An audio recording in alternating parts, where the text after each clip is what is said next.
نحمده ونستعينه ونستغفره ونعوذ بالله من شرور أنفسنا ومن سيئات أعمالنا من يهده الله فلا مضل له ومن يضلل فلا هادي له أشهد أن لا إله إلا الله وأشهد أن سيدنا محمدا عبده ورسوله اللهم افتح علينا حكمتك وانشر علينا من خزائن رحمتك يا أرحم الراحمين ربنا زدنا علما نافعا وارزقني فهما اللهم يسر ولا تعسر وأتمم بخير آمين آمين يا رب العالمين. قال الله تعالى في الكتاب العزيز أعوذ بالله من الشيطان الرجيم الذي خلق الموت والحياة ليبلوكم أيكم أحسن عملا وهو العزيز الغفور صدق الله العظيم. وقال النبي صلى الله عليه وسلم سيصيب أمتي داء الأمم يا رسول الله وما داء الأمم الأشر والبطر والتكاثر والتناجش في الدنيا والتباغت والتحاسد حتى يكون البغي أو كما قال رواه إمام الحاكم. Hormati Tuan Imam dan kuasa surau, para asatizah, tuan-tuan muslimin, muslimat, hadirin hadirat rahmati Allah Subhanahu wa taala.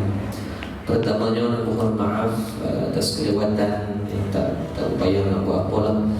Anak keluar daripada anak bertolak main daripada Kedah ke sini tadi awal dah hujan depan sepanjang jalan tak boleh nak speed lah.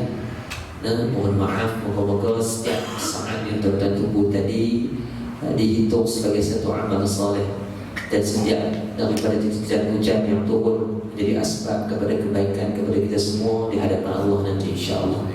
Muslimin muslimat rahmati Allah Subhanahu wa taala. Syukur kita kepada Allah Subhanahu wa taala di atas nikmat dan hidayah daripada Allah yang masih memberikan kesempatan untuk sama-sama kita menghidupkan di antara salah satu jalan agama. Moga-moga jalan agama di antara perbuatan kita menghadirkan diri ke rumah Allah, istiqamah kita melakukan amal ibadah ni tuan-tuan merupakan satu barang bekal wa amila lima ba'dal maut, satu amal yang kita nak bawa bertemu dengan Allah. Bila bicara tentang amal, maka saya dan tuan-tuan orang yang amalnya sedikit. Hal ini kita kena akui lah. Kalau kita sebelum tidur malam ni saja-saja tuan-tuan duduk sesaja sebut lena tu buat sebab kita fikir asal. Aku hidup 40 tahun, 30 tahun. Kalau saya mungkin 30-an, ada yang 40-an, ada yang mencecah 50-an. Daripada umur yang kita dah dapat ni tuan-tuan, agak-agak ke arah mana yang telah kita dah lorong? Ada tak tuan-tuan 25 tahun yang kita khusus dengan ibadah? Jawapannya tidak. Dalam setahun pun dah nampak kita yang ibadah kuat sikit. Dalam setahun, sebulannya, bulan Ramadan. Ramadan itu dalam meninggalkan kita, maka kebanyakan orang juga sudah meninggalkan ibadah yang dia dah usahakan dalam tempoh sebulan. Surau kita masa bulan Ramadan, Masya Allah, melimpah sampai di luar. Quran dia sampai tak cukup, kadang-kadang berapa. Dia duk baca Quran tu, dia tanda dalam Quran tu, dia parking dekat mana-mana. Ada member main habis bayang pergi cabut. Dia dalam duk baca Quran, orang tinggal tu harap dia dibalas Quran tu. Marah kau orang sebab ambil Quran dia. Dalam bulan Ramadan juga kita boleh tengok Masya Allah orang buat sembahyang sunat begitu banyak. Orang boleh sembahyang witir, orang boleh hadirkan diri untuk mana mengibarahkan surah subhanallah. Tetapi daripada perkara yang telah diusahakan begitu payah, pukul 4 pagi kunci jam dan bukan tengok Piala Euro, dia main sembahyang Masya Allah. Taraduk juga 50-50, Allah tengok-tengok isu hujung-hujung ni Piala Euro pula waktu tu dah main kepada semi final, dia main kepada final. Tuan-tuan berat lah. Tapi tu berkira-kira dia kira Ramadan dia nak lahir dia usaha main tuan-tuan. Sayang mujahadah kita ditinggalkan macam tu. Nabi sebut di dalam hadis dengan jelas kepada kita tuan-tuan. Dia kata apa? Al-ibadatu fil haji kahijratin ilayya.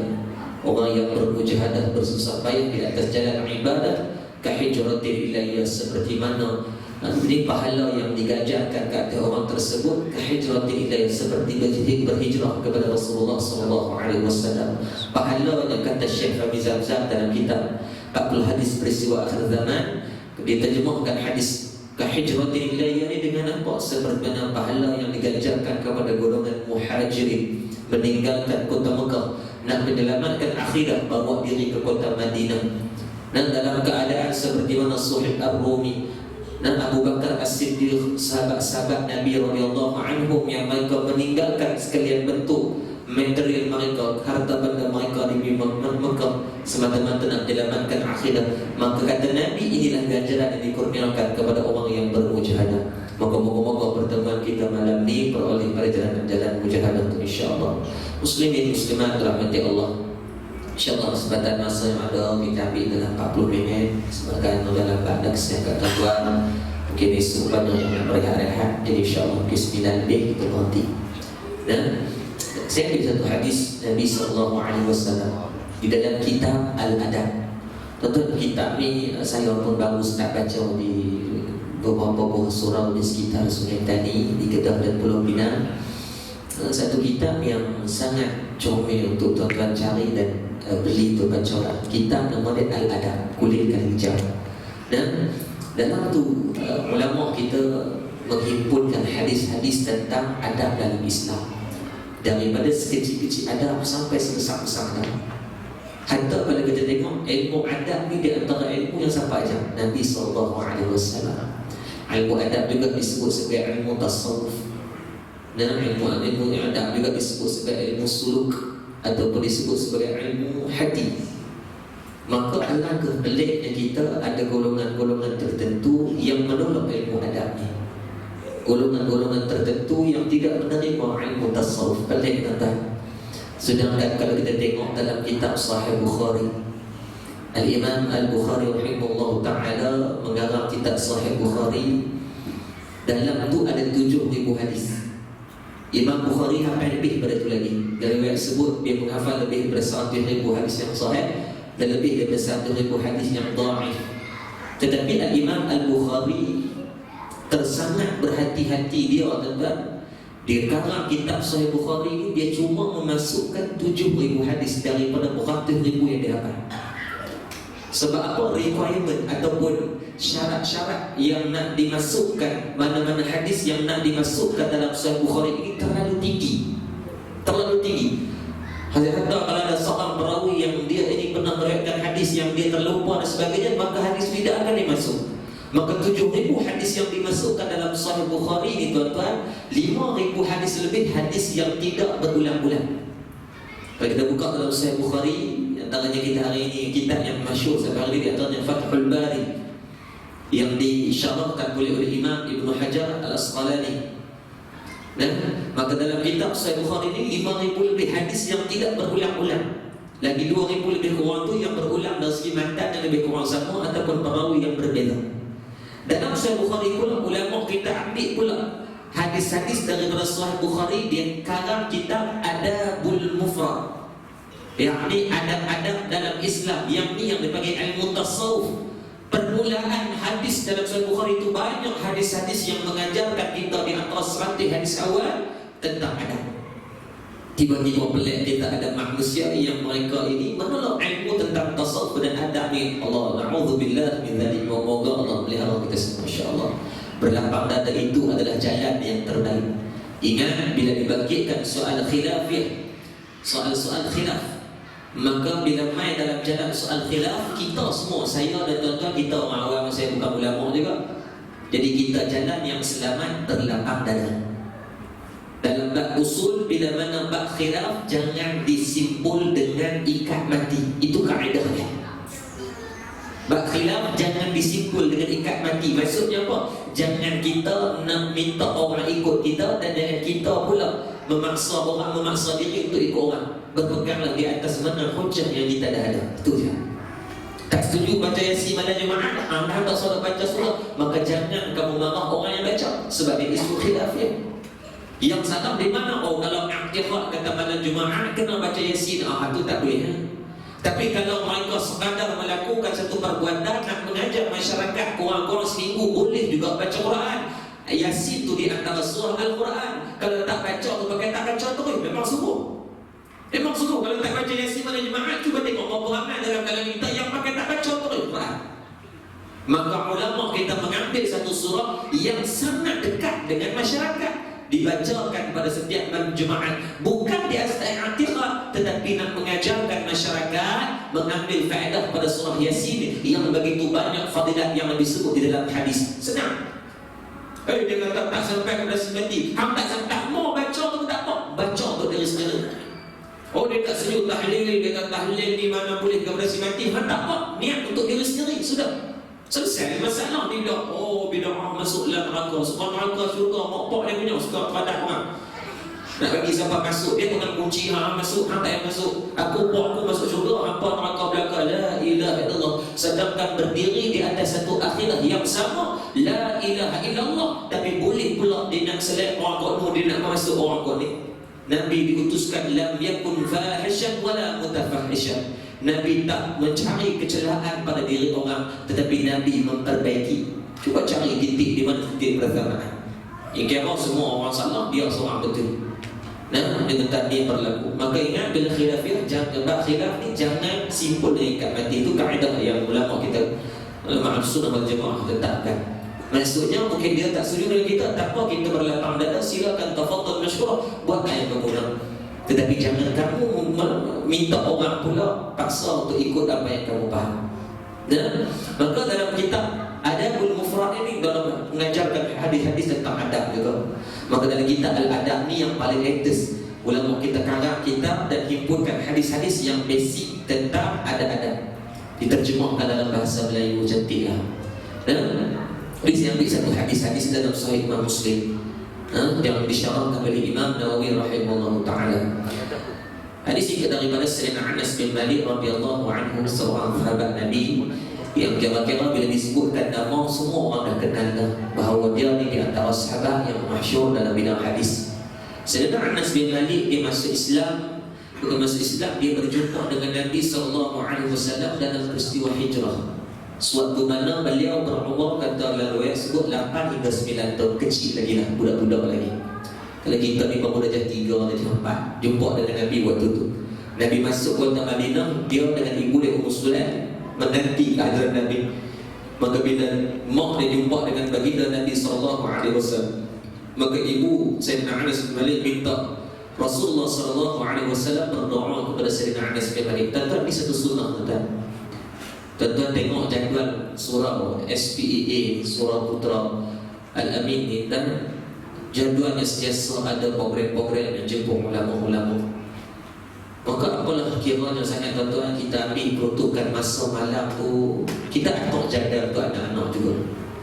Kita bawa dia pemain ataupun mungkin ada peletih ke apa pun, tuan-tuan ambil waktu bagi orang yang mengajar di surah tuan-tuan ni untuk jumpa dengan anak kita, minta berdoa kepada anak kita. Kadang-kadang baca tentang kisah Imam Al-Ghazali rahimahullah ta'ala yang hidup pada tahun 450 Hijrah.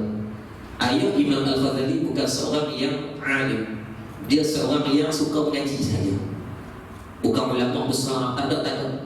Tetapi rutin ayah Imam Al-Ghazali, bila mana dia jumpa orang yang alim, maka dia akan minta didoakan kepada anak ataupun zuriat dia menjadi orang yang alim.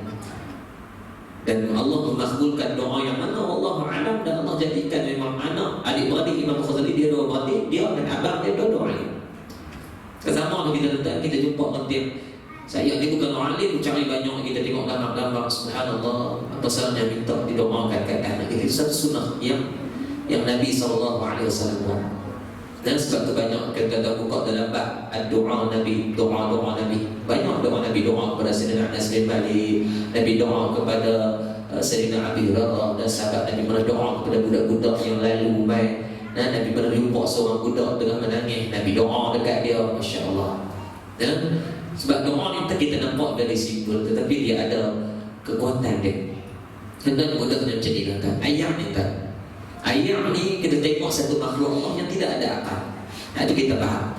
Tapi dia makhluk Allah, tapi tak ada akal. Dan kalau ayat yang dibaca dengan ayat Al-Quran, ayat besar, ayat masuk, ayat apa-apa yang dibacakan dengan ayat Al-Quran, maka kajian menunjukkan dalam kajian ni, saya ingat orang Islam buat, saya telah cari sumber sos dia tentang yang buat kajian tentang molekul air berbeza apabila dibacakan dengan ayat Al-Quran, dilantunkan dengan ayat Al-Quran, maka ayat itu akan berubah dari segi molekul. Kajian ni masalah buat orang barat. Orang tak hadis, orang tadi sebagai dia perlu cari kaedah, tengok betul ke Al-Quran ni hebat sangat ke. Tetapi bila dia pakai buat kajian, bila dibacakan ayat Al-Quran pada air masa itu sendiri, ayat yang besar ni pun akan bertukar dari segi rahsia. Molekul beza dalam segi kita dan dia itu berbeza dan sebagainya. Kalau pada ayat pun ada manfaat, dibacakan ayat Al-Quran, dibacakan selawat Nabi SAW, takkanlah kepada makhluk manusia yang diturunkan Al-Quran ke atas kita, yang diturunkan baginda Nabi SAW sebagai panduan kepada kita, sebagai satu barang maslahah kepada kita semua, takkan tak ada manfaat bila disebut kepada anak-anak. Takkan tak ada manfaat tuan-tuan baca Quran kepada anak. Takkan tuan-tuan tak ada manfaat langsung tuan-tuan mengambil fadilah di antara doa-doa yang Allah ajak kita dalam Al-Quran. Tak ada katakan tak ada manfaat. Kalau pada ayat yang bukan makhluk yang bernama Khalifah ini sendiri pun ada manfaat. Sebab tu orang dulu-dulu tengok dia ajak anak-anak. Nak buat apa pun semua dengan dalam perkataan yang baik. Anak buat salah, betul suruh budak ni. Kalau kita lah ni pakai maki tu tak, orang dulu tak. Diajak dengan tangan, betul suruh. Betul semua betul. Nak bagi lena anak, dia dengan benar zikir-zikir, wirid dan sebagainya. La ilaha illallah, la ilaha illallah, la ilaha illallah Muhammadur Rasulullah. Anak membesar dengan kalimah thayyibah. Anak membesar dengan kalimah tahlil. Mak kadang-kadang nak ngaji tinggi tapi tahu benda ni ajak anak daripada kecil. Kalau budak lah, kalau nak duit nak buat apa? Terbulanglah, mahu jadi apa? Mahu jadi hantu, mahu jadi buaya. Diharapkan anak dari kecil jadi bewok boleh, hantu boleh pada kecil. Tentuan kita nampak pernah di kecil, tapi ini soal tarbiyah. Kalau pada makhluk lain pun ada manfaat tentang doa Nabi, doa dan sebagainya. Bab doa ini sangat besar. Maka takkan pada manusia tak ada. Jadi baru angkat. Ngok ada ulama main ni, Syekh Quraim nak main pula ni, nak main Masjid Syahla. Dan di antara orang yang memegang sanad Quran tertinggi, dia panggil Syekh Al-Khurab. Dan di antara 7 ulama yang tahun daripada 80-an, di antara 7 ulama Suria yang diiktiraf memegang sanad. Dalam 7 ni katalah 3 dia seorang. 2016 cuma 3 dia seorang yang dah berumur 92 tahun. Jadi hari ini tak silap saya 2-3 hari ini dia akan sampai ke kawasan kita, tak jauh dari kawasan kita, Masjid Malaysia, Masjid Syahla. Jadi bakat-bakat kita biar bulan dan minta nak dia bagi sanad Fatihah bersalah, dan dia akan bagi sanad-sanad surah yang lain dan sebagainya. Bila hendak bermanfaat. Kalau dapat rebut anak kita masuk jumpa dengan dia, dia pegang anak kita buih-buih bila menentang. Hak kita pun tak apalah, bawa habis sekali. Nak tahnik besar ni tak boleh tuan-tuan, nak ambil pokok montak pun tak tadi lah. Jadi ambil tuan-tuan, pergi minta dia tolong doa menentang. Dia pun dia orang yang dekat dengan Allah. Dalil dekat tak dekat dengan Allah tuan-tuan, sahabat saya yang duk bawa dia. Sebulan dia ada di Malaysia ni, Abang Azhari yang dia tukang bawa itu. Dia kata betul-betul dah Syekh Quraim yang Malaysia, alhamdulillah dia dapat kesempatan khidmat seluruh Malaysia duk bawa. Setiap kali duduk dalam itu, Syekh Quraim mesti akan baca Quran. Kata, benda ni bukan boleh buat-buat. Benda ni bukan boleh buat-buat. Antara orang nak berlakon, tak larat kalau nak berlakon. Tapi itulah rutin dia. Dia duduklah atau baca Quran. Kalau tak baca Quran, dia akan rehat dia lena. Sedang dijaga benda awal dia, ambil Quran dulu baca. Masya Allah, layak Allah dia digelar Syekhul Khurab. Dan akan jumpa orang yang selalu jadi minta doa kalimah. Maka Sayyidina Anas bin Malik itu kisah dia jumpa dengan Nabi SAW dalam peristiwa hijrah. Dan dia membesar dengan Nabi SAW sebab waktu mana ibu dia jumpa dengan baginda Nabi SAW, ibu dia bagi Sayyidina Ali duduk dengan dia bagi duduk dengan Nabi. So apalah dia besar sampai Nabi wafat. Dan dia di antara sahabat yang masyhur dan seorang yang saleh alim. Maka dalam hadis kata Sayyidina Anas bin Malik, baginda Nabi SAW pernah bersabda setelah hadis, man ahabba an yubsatahu fi rizqihi wa yubthalahu fi atharihi falyasil rahimahu aw kama qala. Hadis yang pendek kata hadis dari Imam Muslim. Kan dalam hadis ini Nabi sebut kepada kita tentang satu formula. Satu formula yang kalau kita buat akan dapat benda tu. 2 benda. Kata Nabi, man ahabba an yubsatahu fi rizqihi, barang siapa yang berkehendak dimurahkan rezeki. Siapa yang nak dimurahkan rezeki, siapa yang nak diluaskan rezeki, siapa yang nak diberikan kesenangan dalam duit ringgit, kata Nabi, wa yunfa'alahu fi asarihi, Dan barang siapa juga yang berkehendak ke atas dia untuk memperoleh panjangnya umur, athari ini dipanjangkan umur, maka Nabi SAW sebut daripada panjangnya umur ini, tuan-tuan, ulama karang pula. Di antaranya Al-Imam Nawawi rahimahullah ta'ala yang mengarang kepada kitab syarah kepada Sahih Imam Muslim, yang dimaksudkan dengan wa yudha'lahu fi atharihi bukanlah berarti zahir pada segi umur itu bertambah. Maksudnya kalau ditakdirkan kita umur 50, kita berkawan, kita buat benda-benda yang Nabi ajak tu, bukan berarti kita akan jadi 60, buat lagi jadi 70. Dah, kata Imam Nawawi, bukan macam tu. Yang dikatakan wa yudha'lahu fi atharihi di sini, kata Imam Nawawi, yang ditambah keberkatan dalam soal kehidupan dia. Dalam hidup kita bila ditambah dengan keberkatan, maka soal umur kita ini panjang. Tuan-tuan, saya bagi contoh mudah. Al-Imam Nawawi sendiri, umur dia dalam riwayat paling kuat sebut umur Imam Nawawi cuma 44 tahun. Imam Nawawi tidak sempat pun berkahwin sebab terlalu sibuk dengan urusan berlisan kita dan mengaji. Tak ada nak nikah, tak ada. Kita nampak-nampak kira nak nikah, dah nikah kira nak tambah nikah pula. Padahal Quran baca tegak-tegak ni, dia kata hak tu sunnah, iyalah hak nikah dua-dua. Dia kata baguslah Nabi buat. Masalahnya Nabi ajak kita banyak lagi benda hang tak buat. Quran baca tak betul, semayang pergi balik tak kenal lagi. Dia kata hak tu tak pakai dia boleh. Banyak cantik dah. Imam Ghazali sebut dalam kitab Ihya Ulumuddin, ilmu yang kena semua selesaikan sebelum umur baligh adalah ilmu fardhu ain. It's not optional, but compulsory. Bukan satu pilihan lah. Oh dah, nanti akan ada masalah saya pilih kerja. Tak, dia compulsory, benda yang wajib. Bila kena selesai sebelum masuk umur balik. Tentang kita ni bukan dekat balik lah. Saudara buat tanya, Ustaz saya balik lagi anak 3 orang lah, harus saya buat dia. Maka ilmu tu patut selesai dah. Tapi tak selesai lagi ya kita. Tentang ilmu yang kata ilmu fardhu ain, semua kena belajar. Pemimpin rakyat, ustaz, ulama, cikgu, profesor, doktor, pelajar, siapa pun kita bila mana mencecah pada umur balik, kata Imam Al-Ghazali, wajib selesaikan. Kita mak ayah saya pun nanti bila anak-anak saya dah besar, maka saya tidak mengajarkan dan tidak melorongkan dia untuk belajar ilmu fardhu ain. Dia mencecah umur balik, maka saya menanggung dosa. Walaupun mengajar ada cara ni, mengajar kuliah ni, tiba-tiba anak saya tak boleh ilmu fardhu ain. Tak salah dia nak jadi apa? Dia jadi doktor, dia nak masuk MRCM, dia nak masuk SBP, dia nak masuk IPTA, dia nak masuk IPTS, dia nak bersama mengaji di Jordan, Mesir, Syria, kalau silakan tafadhal. Tetapi wajib kat orang semua di antara jadi foundation yang dia kena ada, asas yang mesti ada dalam setiap diri orang sebelum dia banyak adalah ilmu fardhu ain. Selesai ada lagi, hari tak selesai. Maka tolong tuan-tuan, invest kita anak-anak kita bagi home tutor main di rumah.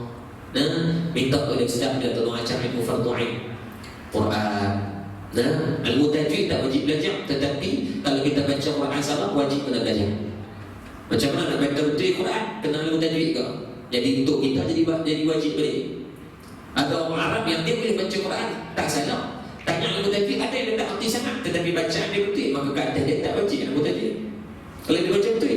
Tapi kita orang Melayu ni kata mesti kena ada ilmu tajwid. Kalau kita tahu mahlil maksli di mana, maksli nak kena apa? Dua hakat.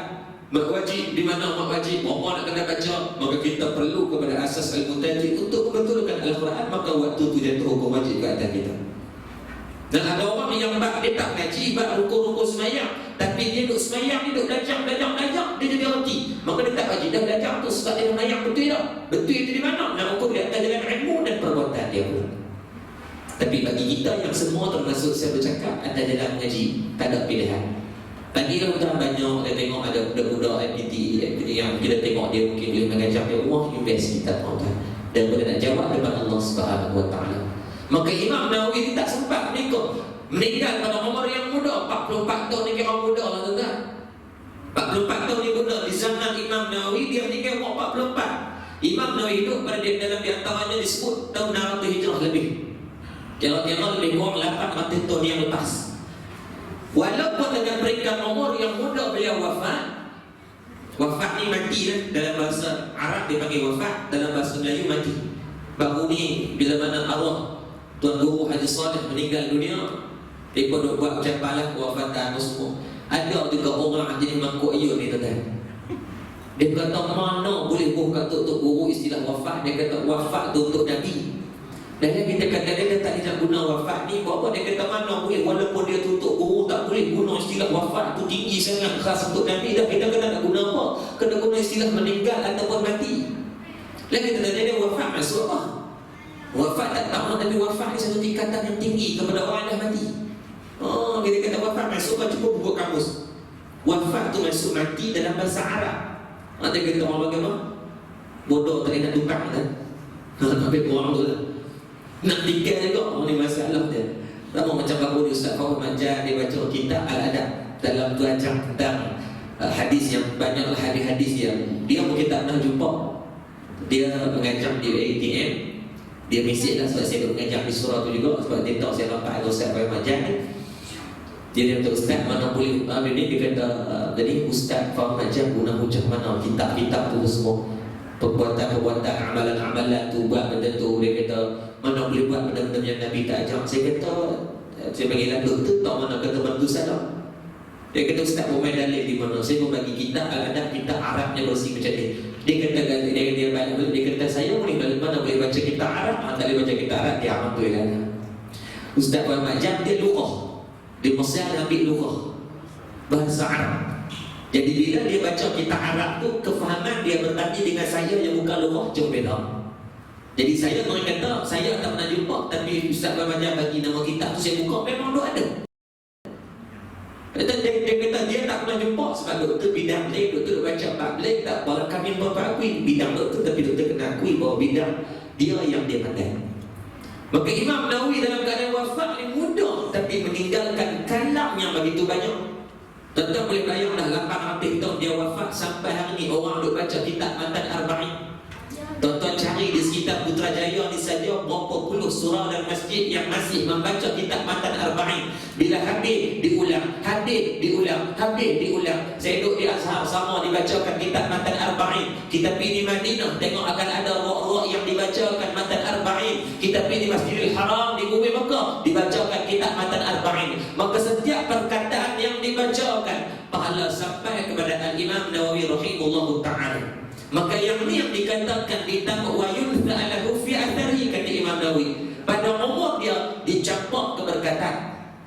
Maka umur tu kadang-kadang mati pada umur yang muda, tetapi masih disebut-sebut dari segi manfaat tu sampai kepada dia. Dan tuan-tuan contoh mudah macam ni. Kalau kata di Kuala Lumpur ni tuan-tuan, kalau kata mudahlah, saya tahu di masjid di Kedah tu ada satu masjid Zahir, Masjid Geri Kedah. Masjid Zahir dibina 1913. Kira-kira dah 100 tahun, 103 tahun masuk tahun ni. 100 tahun 113 tu tuan-tuan. Maksudnya siapa yang mengasaskan masjid, insya-Allah meninggal dah. Bukan kita orang tak meninggal, tapi insya-Allah meninggal. Kadang-kadang dia hidup lagi kurang-kurang 120-130 tahun dah tak dah ni. Sebab umur masjid tu sendiri pun dah 104 tahun, 103 tahun dah ni.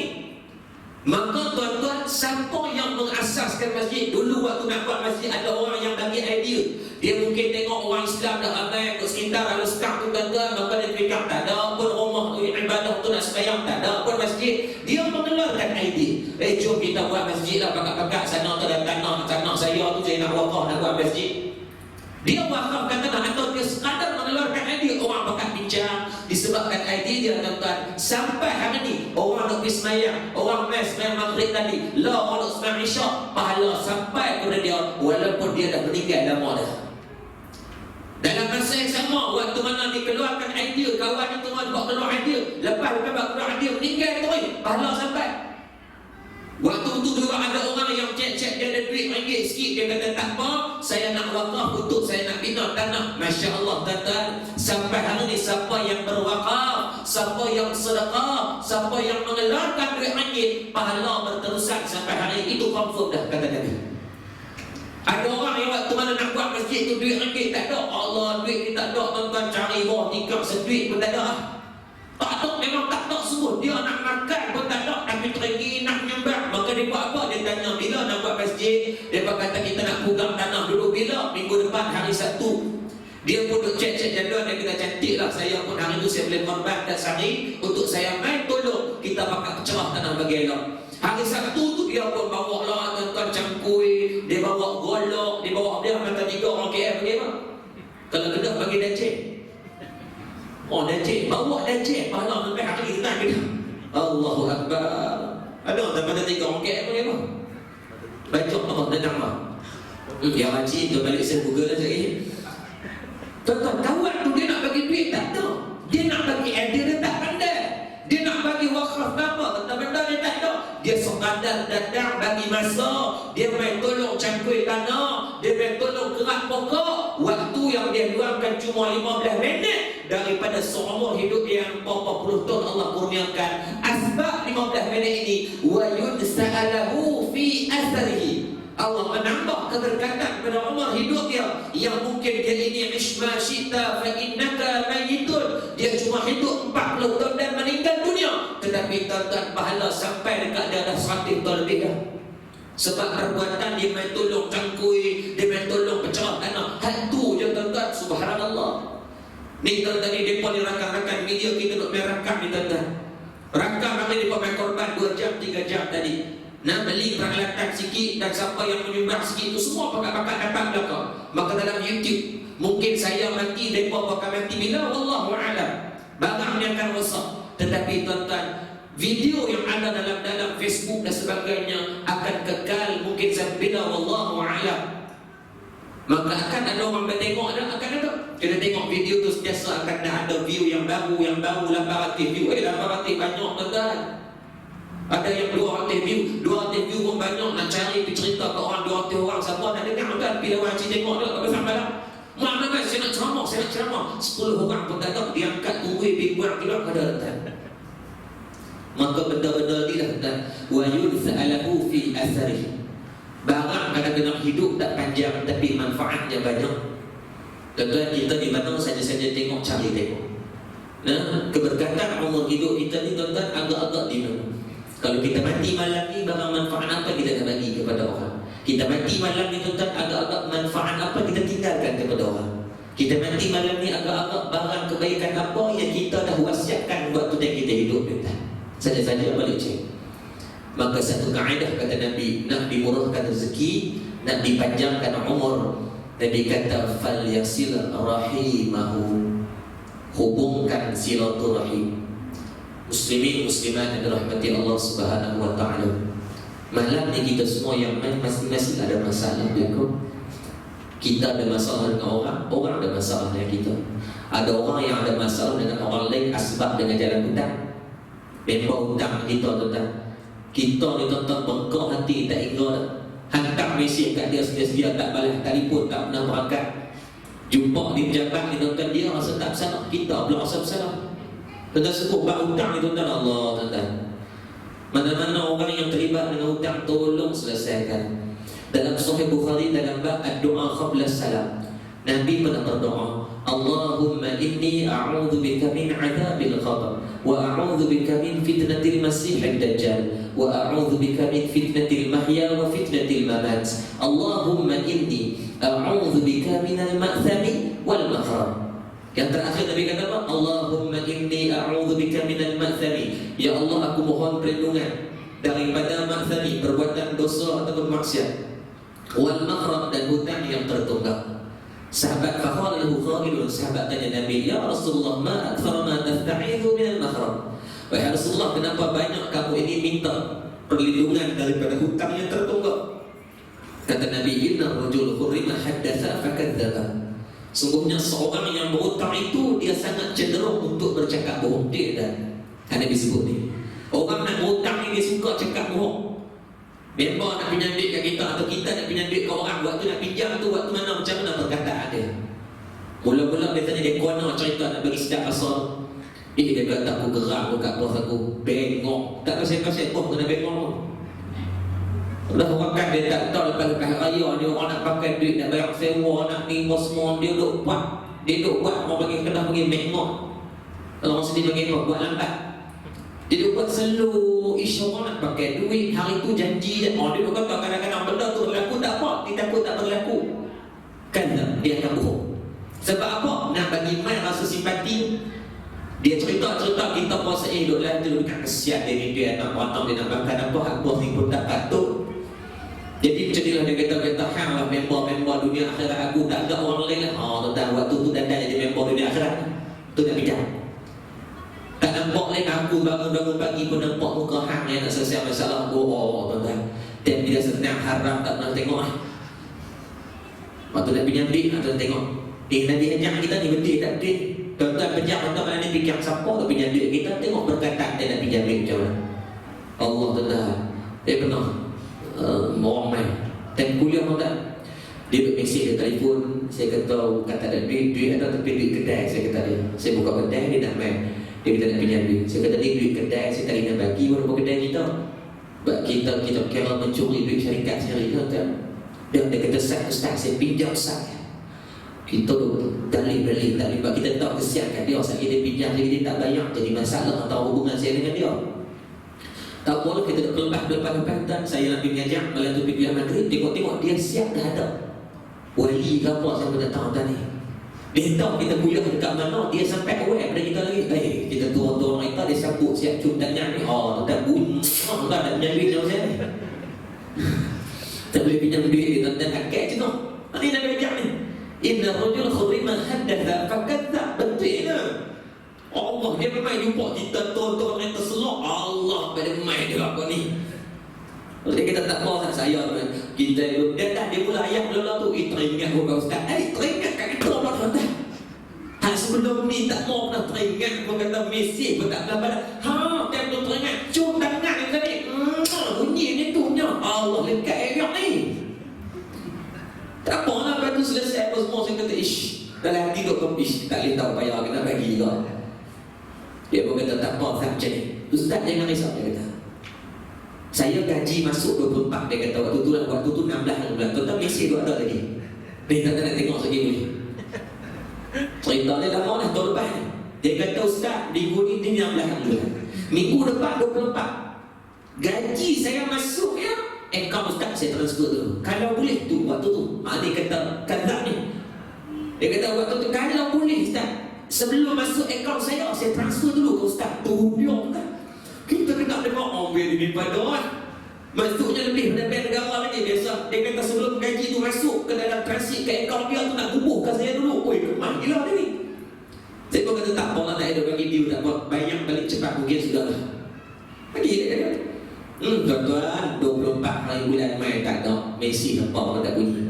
25, 26, lepas pada tu sebulan. Tak apa kita senyap tak balik mesej sebab kawan tak. Lepas tu saya fikir-fikir tak apalah. Nakut dia nak bunyi sepatah abang kata ada masalah kau okey tak? Sebab tu dalam kaedah dia inna rajul khurrima haddatha fakadzaba wa wa'ada fa akhlafa. Dua penyakit orang muda, yang pertama suka bohong, yang kedua wa wa'ada fa akhlafa, bila berjanji suka mungkir. Ni dia orang panggil apa? Dia ada connection. Lepas bohong mungkin janji, itu biasa. Aku bayar 6 hari bulan, main 6 hari bulan dia tak bayar, mungkin janji. Malaikat dia mendatangkan sebab Allah, aku minta maaf anak aku sakit malam, dia nak bayar tak, tapi anak sakit aku tak maafkan dulu. Kurang-kurang malu. Dia tak malu. 2 bulan lepas tu saya hantar mesej, Assalamualaikum, sihat ke? Tak minta duit, tanya sihat ke tak? Tuan-tuan tak berbalas. Masalah dunia akhir zaman ni apa dia?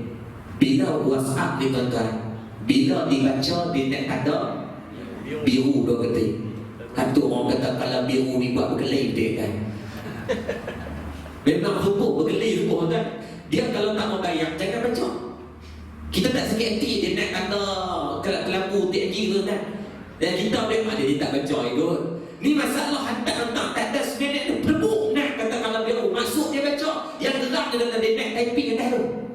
Maksudnya lepas dia tekan tu dia nak macam kita nak type, dia nak typing. Maksudnya bukan takat baca, dia menghayati mesej kita kan.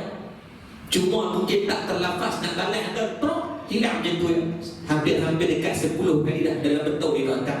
Tetap nilai itu tak besar, tetapi kita kesian dekat dia. Dia dah menanggung dengan dua benda, berbohong dan wa'ada fa akhlafa di situ.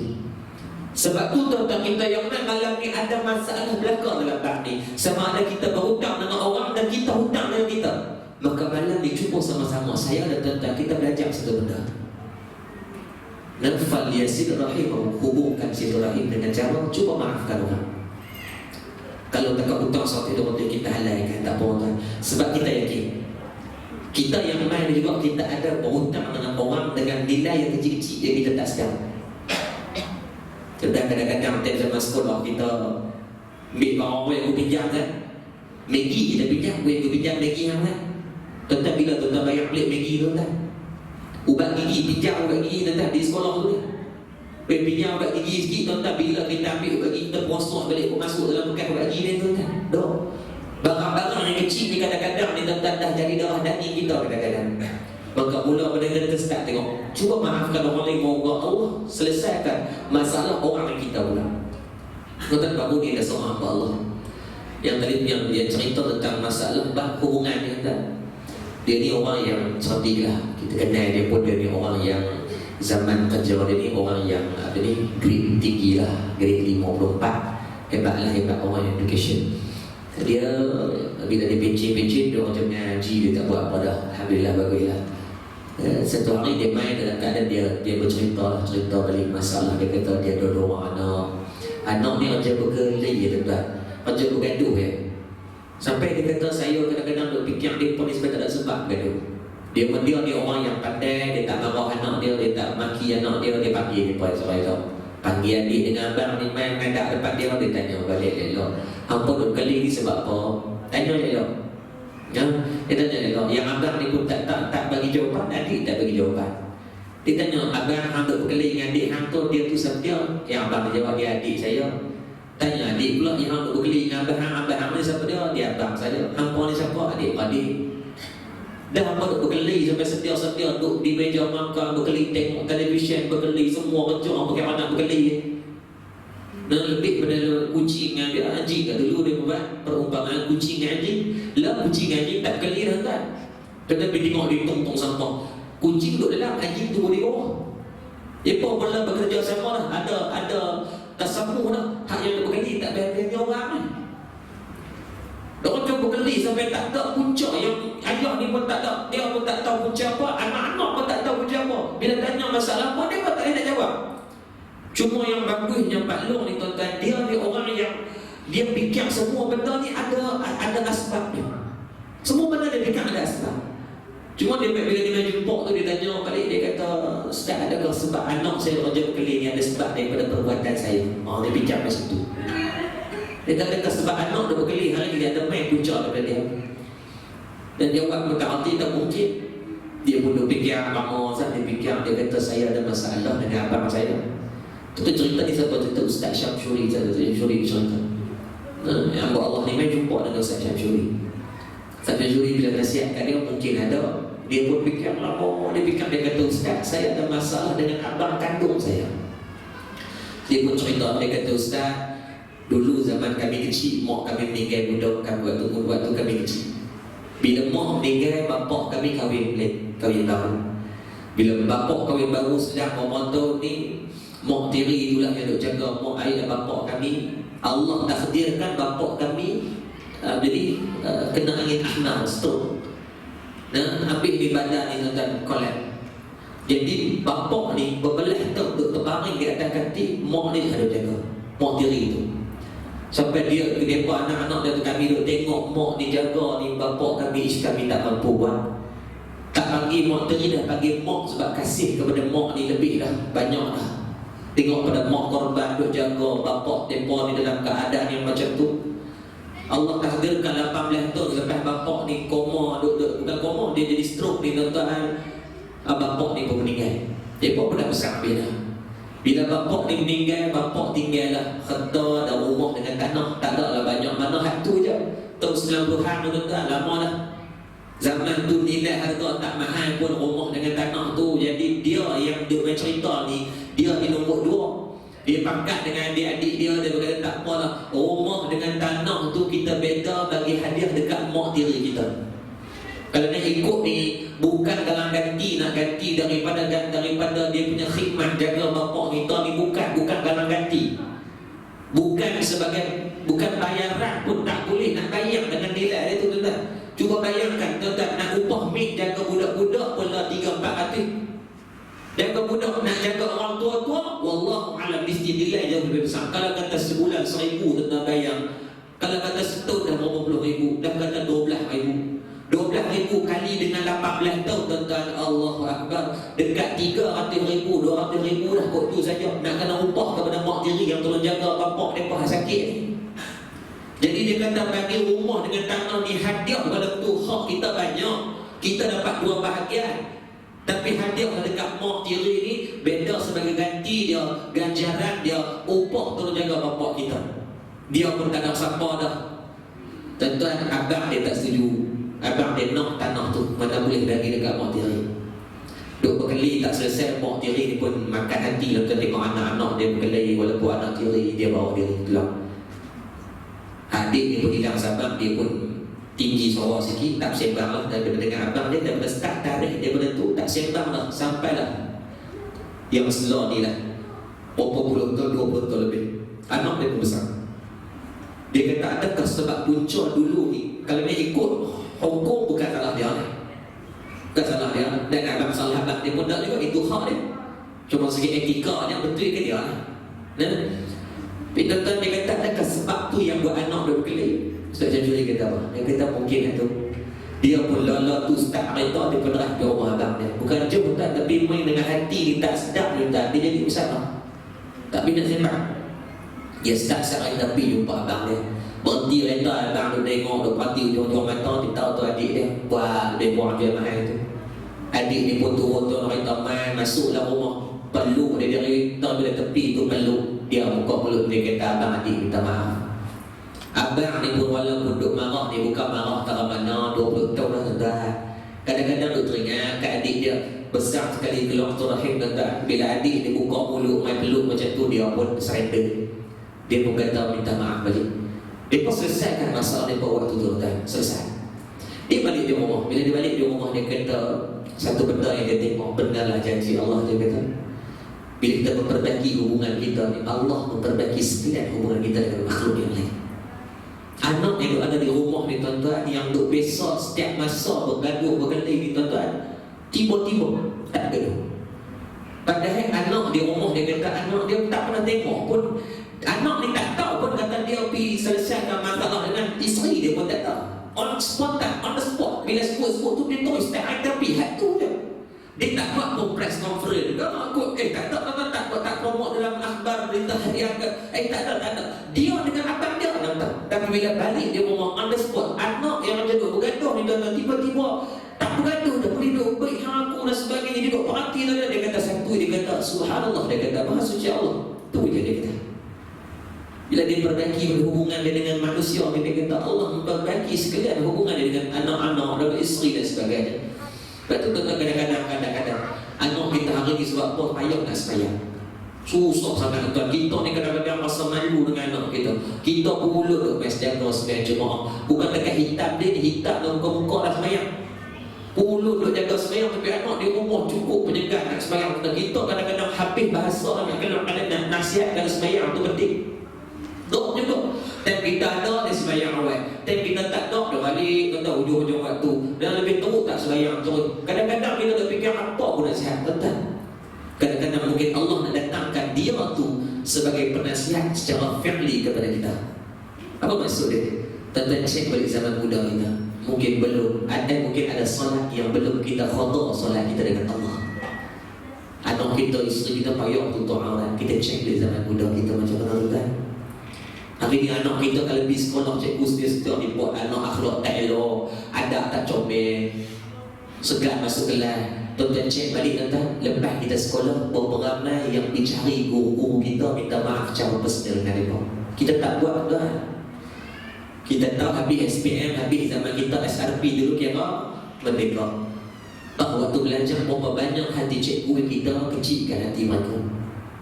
Mungkin dia maafkan tapi bukan secara daripada hati dia. Satu benda tuan-tuan, cuba buat.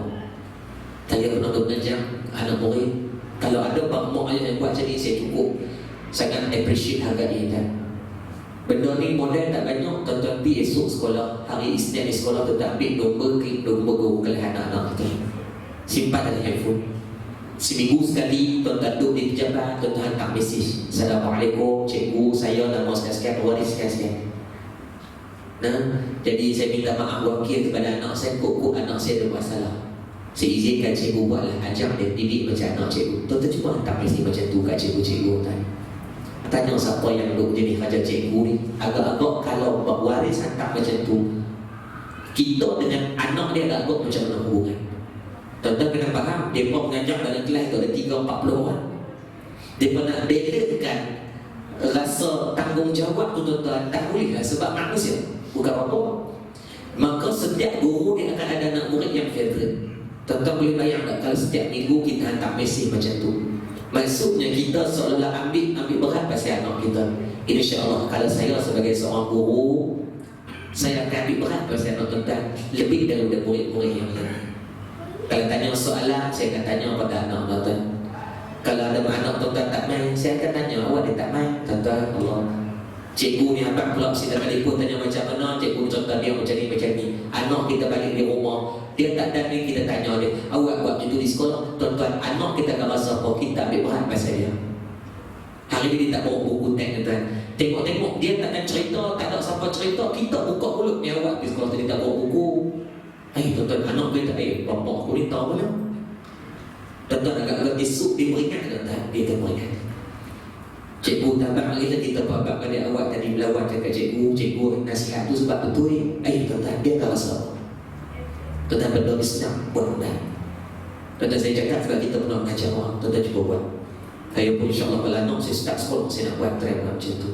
Biar anak kita ni jadi orang yang duduk nombor 1 dalam kelas. Walaupun periksa bukan nombor 1, tapi kelas dalam mata kepala otak cikgu dia apa, anak kita tak insyaAllah. Moga Allah bagi manfaat. Maka hubung Al-Quran. Nabi saya kata nak cerita, tuan-tuan balik dia ambil 2 nama tuan-tuan cuba baca. Yang pertama Zaid bin Sa'nah, seorang sahabat yang masuk Islam daripada teguran yang dia tengok Nabi berlembut dengan dia. Nabi menghubungkan silaturahim dengan dia. Zaid bin Sa'nah ni asal usul dia pendeta Yahudi. Zaid bin Sa'nah mana cari? Dia tak masyhur, sahabat ni tak biasa dengar tuan-tuan sebut nama pun. Pendeta Yahudi masuk Islam selepas mana dia bagi hutang dekat Nabi. Tak ada tarikh dia main tengok Nabi, dia cekak baju Nabi ni, perangkat Nabi. Padahal tak sampai tarikh macam kita, tuan-tuan bank telefon tak ada main tarikh lagi. Tambah-tambah orang bulan Ramadan hari itu sebab duit orang banyak keluar. Kebetulan saya mengajar di bank Islam, berkata ustaz memang kami kena kejar. Cash flow jadi tak banyak dalam bank. Lepas tu dia memang kejar tuan-tuan. Cik, kami nak ingatkan minggu depan. Esok telefon pula, cik, kami nak ingatkan lagi 4 hari. You lah kereta cik kena bayar. Tuan-tuan rasa macam mana? Tak sampai tarikh dia untuk kandung ni. Hari pertama mungkin insyaAllah minggu depan saya bayar. Tarikh tak bayar lagi, bukan tontok lagi pun. Lusa dia telefon pula, cik selamat pagi kepala otak kita abang hari. Sampai tak tahu punca ni. Tarikh lagi 4 hari hang buat kandung siapa? Kita hitam langsung. Zaid bin Sa'nah buat dekat Nabi macam tu dah. Tarikh tak sampai lagi, dia mencekak baju Nabi. Dia kata, aku kenal keturunan kamu daripada Bani Abdul Muttalib. Kamu ni orang yang susah nak bayar hutang. Nabi tak kata apa. Sayyidina Umar bangun, tuan-tuan bangun dalam keadaan marah. Dia kata, ya Rasulullah, izinkan aku sembelih dia ni, izinkan aku pancung kepala dia. Nabi setuju. Nabi kata, Sayyidina Umar, wahai Sayyidina Umar, sepatutnya kau marah dekat aku sebab aku hutang dengan Zaid bin Sa'nah. Zaid bin Sa'nah tengok akhlak Nabi macam tu, lempah dia dan dia diketak badan dia. Bukan takut dari Sayyidina Umar, dia terkejut dan terkesima dengan akhlak Nabi yang menghubungkan silaturahim dalam keadaan dia buat kurang dekat Nabi. On the spot dia berucap kepada Rasulullah, asyhadu an la ilaha illallah wa asyhadu anna Muhammadar Rasulullah. Tidak ada Tuhan melainkan Allah. La ilaha illallah, tidak ada Tuhan melainkan Allah. Dan aku jadi saksi kamu Muhammad bin Abdullah merupakan utusan daripada Allah masuk Islam. Tentang balik buka detail dalam kitab Mukjizat Rasulullah, dalam kitab Fadilah Amal ada cerita Hayatus Sahabat, ada cerita Zaid bin Sa'nah. Yang kedua tentang balik tengok nama Safwan bin Umayyah. Safwan bin Umayyah yang ni masyhur, seorang sahabat Nabi yang kalau kita baca sirah hidup dia, Allah, orang kata jahat habis mental. Dah orang utara bagi habis mental, jahat dia tu mental 180, dia lebih daripada tu lagi. Dia ni benci kepada Nabi ni tuan-tuan, tak hingga lah benci ni. Kalau tuan-tuan baca tentang Safwan bin Umayyah, hampir ke semua peperangan dia berperang dengan Nabi sebelum peristiwa hijrah, sebelum peristiwa Fathul Makkah. Maksudnya perang Badar, perang Uhud, perang Khandaq, perang Khaybar, perang-perang yang berlaku sebelum tahun 8 Hijrah, semua dia perang dengan Nabi. Safwan bin Umayyah dia ada satu penyakit, dia ni orang yang sangat bakhil, kedekut. Kedekut, pihak ni orang bagi. Kedekut dia ni hambai lah, minta pendapat dia takkan bagi, melainkan satu sebab dia. Kalau orang nak minta kata nak pergi perang dengan Nabi, nak pergi bunuh Nabi, nak berlawan dengan Islam, maka dia sanggup daripada bakhil dia tadi, dia sanggup mengeluarkan banyak Nabi pun dia tak kisah. Piramli ambil panel ni lah buat cerita lagu-lagu dia kan. Haji Bakhil tuan-tuan, dia ada satu je sebab dia boleh buat keluar duit siapa? Cikgu Murni ya tuan-tuan.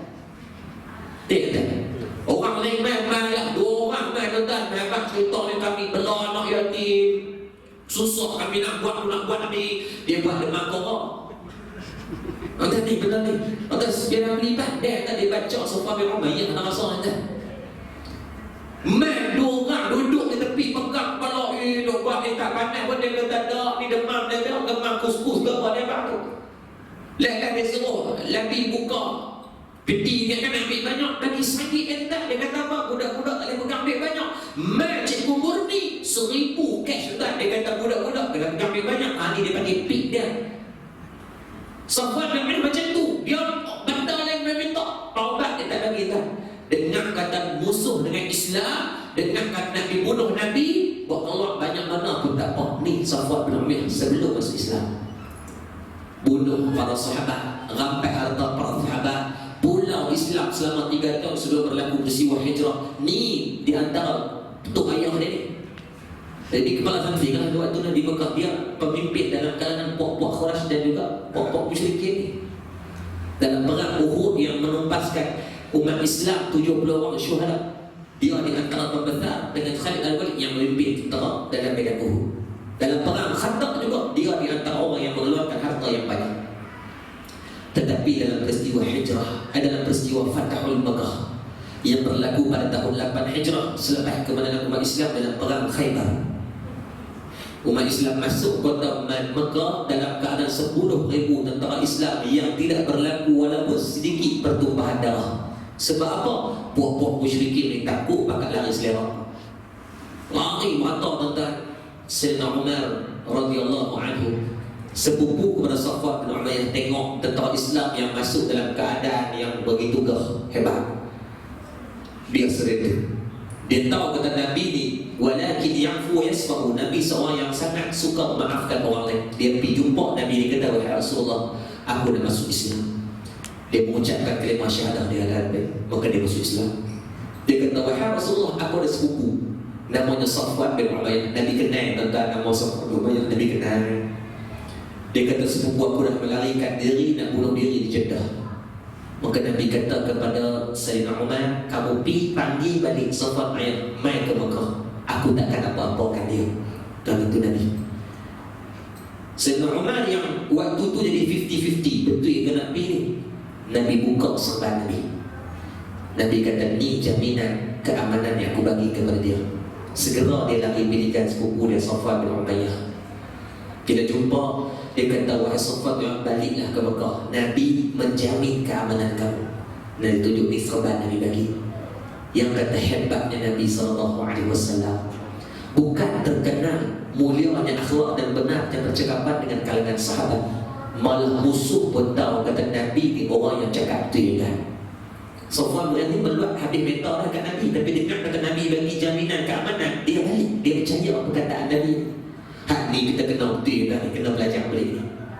Kita kadang-kadang kita menghalalkan satu benda, kita kan matlamat tidak menghalalkan cara, tapi kita akan menghalalkan satu sebab dia kita ada matlamat. Contoh, anak menangis.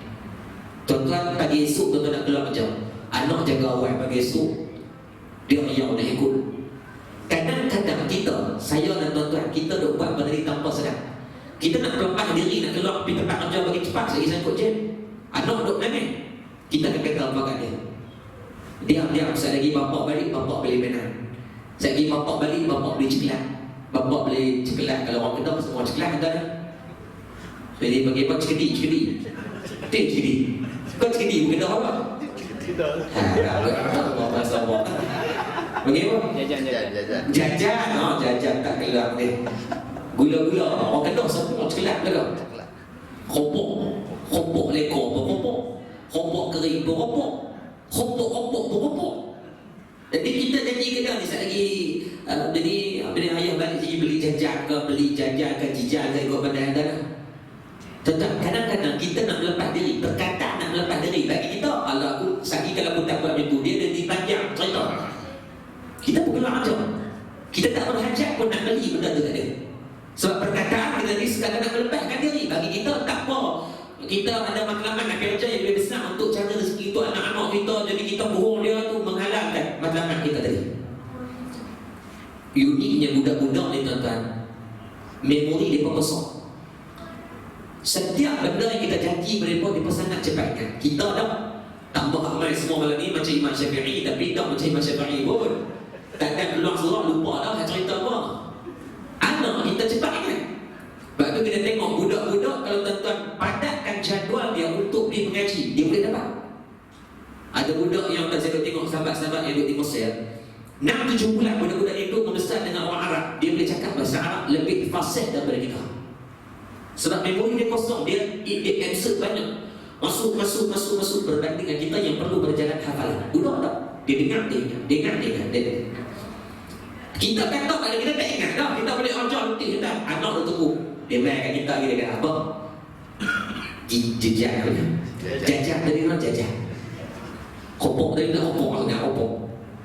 Kita waktu tu kita tak membeli, tapi dia main banyak kita dandan. Waktu tu kita akan menipu dia kali kedua. Allah, tadi kedai tutup. Kita tengok. Anak tak apa kedai tutup. Hari ni kedai tutup. Hari ni kedai tutup. Esok dia nak balik kau dan tengok kedai tu. Kedai tu buka, dia balik rumah. Esok hari, maksudnya hari yang kedua, kemarin kita akan kedai tutup ni. Hari kedua kita balik, anak balik ni. Bang, jajah tadi nak jajah. Kita kata ramai mari kedai tutup dah. Betul ni betul dia buat ni. Tak sedar. Dia kata apa? Unconscious mind. Minta sedar kita buat. Atau kata Allah wallet tak bawa tadi. Anak tu mati tengok wallet dalam poket. Nampak tak? Dia belajar cara berbohong. Dia belajar kat siapa? Kat kita. Mak dia. Duduklah kereta. Ni nak sampai dah. Dia kata harap jaga. Mak aku ni dia kata duduk di rumah dah sampai ke pelontok pun. Belajar cara bohong. Anak belajar. Mak dia cakap dengan suami dia, lah abang ni saya nak keluar, saya nak pergi jumpa, nak pergi beli barang. Lalu nak di belakang dia pergi jumpa kawan dia, pergi mengumpat setengah jam. Anak belajar. Abang kata nak keluar beli barang, waktu nak beli barang boleh buat macam-macam betul. Dia belajar. Kita bohong anak untuk selamatkan matlamat kita. Tapi kita terlupa matlamat tidak menghalalkan cara. Anak belajar bohong, nanti dia besar, kita makin tua. Dia dah mula sekolah. Cikgu telefon, pakcik ni abang sekian-sekian, cik sekian-sekian. Anak cik dah seminggu tak masuk dalam kelas. Kita duduk dia pejabat ni, kancing gigi ni, hai kata geram, balik 5 orang nyok. Dia jabat. Telefon ni, isteri kita, kau minta maaf kau, anak kau ni dah seminggu tak main dalam kelas. Kita duduk cucu, duduk tumbuk sampai belajar, tak masuk dalam kelas, duduk tepi lantai, ada gudung-gudung gerak kena. Anak balik di rumah, dia bilang, buat buka sedapur. Dia tak baik. Kita kata, Maizan, tadi abang habis mana? Dia kata habis sekolah. Ya, habis sekolah. Betul, cik habis sekolah. Abang telefon, tanya tengok. Tu nak main. Tadi cikgu yang telefon kata, tak masuk dalam kelas. Cik habis sekolah, tak masuk kelas. Tuan-tuan nak kata apa? Dia belajar daripada siapa? Kita. Waktu tuan-tuan, betul ke balik? Kadang-kadang kita rasa benda kita buat ke betul, tapi salah. Anak kita buat salah, kita kata dia betul, kata dia habis sekolah ke apa. Dia kata tak betul, tak mengaku. Dia argue benda tu. Kadang-kadang kita kata apa? Kalau adik mengaku, abah tak buat apa-apa. Kan? Kalau mengaku, abah tak buat apa-apa. Dia pun dah fikir kita bagi garanti kat dia ni. Warranty letter kita buat, dia mengaku kita tak buat apa dah. Dia pun confident, dia nak cik ambil duit tu tadi. Berdebur kita bubuh dia. Tuan-tuan tengok dia belajar cara bohong daripada kita. Nabi menjamin keamanan. Safwan bin Umayyah ada depan Nabi. Nabi tak buat apa pun kat dia, tuan-tuan. Kalau kita ni nandang ni nak buat kat member kita, bunuh member, rampai harta pulau kita, kata kat ni hantar orang main bunuh kita. Geram lebih kita. Kurang-kurang luku sudah setengah-sekeh sikit jadi kan. Nabi tak buat. Safwan bin Umayyah waktu tu falyasir rahimahu, dia tak kata Nabi ni menunjukkan akhlak yang baik untuk menghubung silaturahim. Dia buat apa? Dia kata, "Wahai Rasulullah," dia puji Nabi gila-gila punya. Nabi senyap. Bagi aku masa 2 bulan, dia kata, untuk aku memikirkan tentang Islam. Kata Nabi, "Wahai Safwan bin Umayyah, jangan ambil 2 bulan, ambil 4 bulan." On the spot adalah tu Safwan bin masuk Islam. Tuan-tuan nak cerita apa? Dia kata akhlak Nabi. Tuan-tuan, saya cakap pun payahlah, kita ni boleh cakap saja. Kenal dengan kita baru kita tahu. Tetapi cuba kita tuan-tuan paksa bila diri, maafkan orang lain. Tuan-tuan nak bekas selama mana dia akan jadi marah. Kita marah orang lama-lama, kepuasan tak akan dapat, self-satisfaction tak ada untuk kita buat terhasil hatta yang pun tak akan dapat. Kita gerak kawan jabat kita. Waktu dia kahwin kita gerak dia. Dia bercerai, kita tak puas hati ke? Tak puas hati ke? Dia kena buang macam kita puas hati ke? Tak puas hati ke? Kita kata baru puas hati. Tapi kita jumpa dia seminggu 2 minggu pula, kita tengok dia gerak tak tadi. Dan ini masalah orang hasad lagi. Sebab tu penyakit hasad lagi ni kena pada orang, semua orang. Pemimpin ada hasad lagi, agamawan ada hasad lagi, ahli politik ada hasad lagi. Kalau kata kecil manis, tuan-tuan, orang takkan membunuh orang lain dengan sebab kecil manis. Hang bunuh sebab apa? Sebab saya kena kecil manis, dia tak kecil manis, dia kecil orang. Kita tak bunuh sebab tu, tuan. Orang yang sakit jantung walaupun makan ubat ni, tuan-tuan, macam makan nasi punya banyak, tuan-tuan, dia takkan bunuh orang sebab dia sakit jantung.